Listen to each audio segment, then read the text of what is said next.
Hello, this is cinnamon Shakib এবং আজকে আমরা কথা বলবো সম্প্রতি মুক্তিপ্রাপ্ত অন্যতম পছন্দের সিরিজ পঞ্চায়েত নিয়ে এবং যার নতুন সিজন বের হচ্ছে অর্থাৎ সিজন 4 নিয়ে। इलेक्शन है, कोई भी जीत सकता है। अगर मम्मी हार जाती हैं तो? পঞ্চায়েত সিরিজটা কি আমরা সবাই জানি, একটা গ্রামের ঘটনা। ফুলেরা নামের একটা গ্রাম যেখানে বিভিন্ন ক্যারেক্টার থাকে, সেসব ক্যারেক্টারদের দৈনন্দিন জীবনে যা যা হয় তা নিয়েই আসলে পঞ্চায়েত সিরিজটা এগিয়েছে এবং শুরু থেকে এটা বেশিরভাগ মানুষের খুব পছন্দের একটা সিরিজ। আমার তো নিঃসন্দেহে অনেক বেশি পছন্দের সিরিজ এবং প্রত্যেকবারই এটা যখন নতুন সিজনের ঘোষণা আসে তো তখন খুবই আগ্রহী থাকি।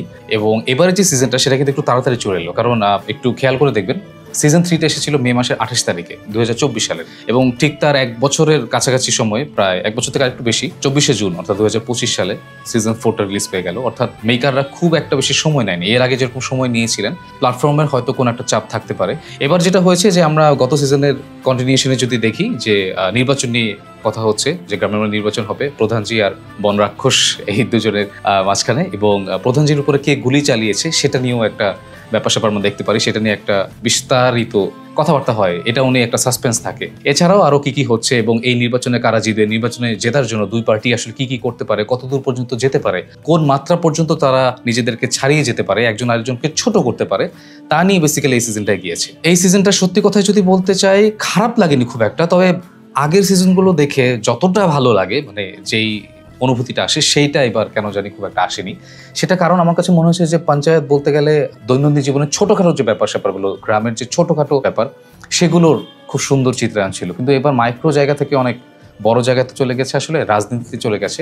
সেটা খুব একটা খারাপভাবে আমি দেখছি না, বরং সেই জিনিসটা খুব অর্গানিকভাবে এসেছে আমার কাছে, যেটা ভালো লাগে যে জোর করে রাজনীতি ব্যাপারটা আনা হয়নি, আস্তে আস্তে আনা হয়েছে এবং সময় দেওয়া হয়েছে মোটামুটি। কিন্তু যেটা ব্যাপারটা হয় যে আগের সিজনগুলোতে যে হোলসাম কিছু মোমেন্ট ক্রিয়েট হতো অনেকগুলো, সেটা আমার কাছে মনে হচ্ছে এই সিজনে কম ক্রিয়েট হয়েছে এবং মোমেন্টসগুলো কম পেয়েছি, মনে রাখার মতো ডায়লগ কম পেয়েছি। আগে মোটামুটি বেশিরভাগ এপিসোডেই কিছু না কিছু একটা পেতাম যেটা মনে থাকতো, এবার সেই তুলনায় সেই সংখ্যাটা কম। আমি যদি বলি এবার আমার কাছে সবচেয়ে ভালো লেগেছে এপিসোড নাম্বার 3, সেটা যেখানে বিনোদ ক্যারেক্টার, তার একটা মানে সম্পূর্ণ অন্যরকম একটা রূপ আমরা দেখতে পারি এবং সেখানে একটা ডায়লগও খুব পছন্দের আমার হয়েছে যে আমি গরিব হতে পারি কিন্তু আমি গাদ্দার না। তো এই এপিসোডটা একদম সিজন 1-2 এর কথা মনে করে, অথবা একদম লাস্ট এপিসোডটা, সেটাও আমার কাছে খুব ভালো লেগেছে। তবে মাঝখানে কিছু এপিসোড আমার কাছে মনে হয় যে বিশেষ করে আমাদের যেই প্রধানজির যিনি স্ত্রী যিনি রয়েছেন, অর্থাৎ যিনি নির্বাচনে দাঁড়িয়েছেন এবং তার যে বাবা যখন আসেন, সেই এপিসোডটা আমার কাছে মনে হয় যে খুব একটা জমেনি এবং এই ক্যারেক্টারটাও আমি আসলে বুঝলাম না যে এই ক্যারেক্টারটা কেন আনা হলো, এই ক্যারেক্টার সেইভাবে কোনো ইম্প্যাক্ট পেলাম না আসলে, এটা আমার কাছে মনে হচ্ছে।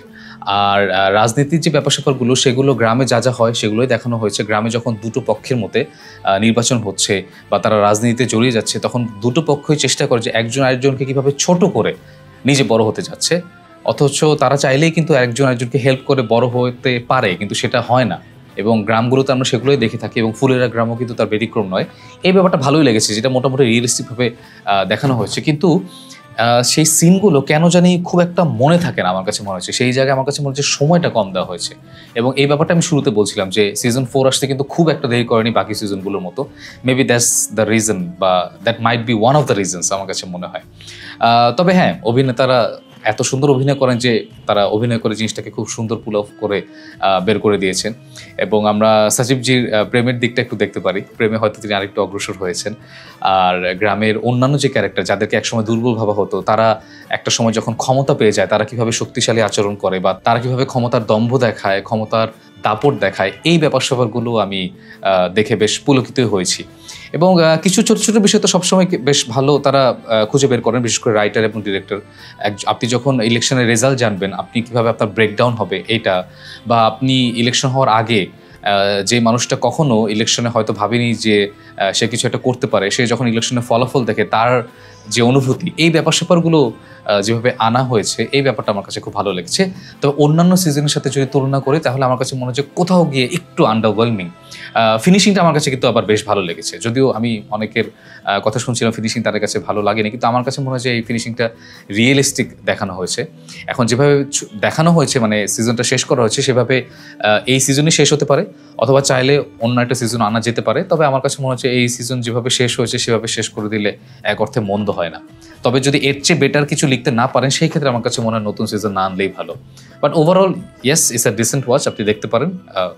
পঞ্চায়েত দেখলে সবসময় ভালো লাগে, কারণ দৈনন্দিন জীবনের প্রাত্যহিক জীবনের, গ্রামের সেই পরিচিত জীবনের, নস্টালজিক জীবনের সব ছোট ছোট বিষয় তারা যেভাবে তুলে আনেন, এটা এই সময় অন্যান্য সিরিজে কিন্তু দেখা যায় না। অন্যান্য সিরিজ যেরকম থ্রিলার বা খুনোখুনি রক্তারক্তিতে ব্যস্ত হয়ে গেছে, সেখানে পঞ্চায়েত কিন্তু এখন সেই রিয়েলিস্টিক ব্যাপারটা ধরে রেখেছে।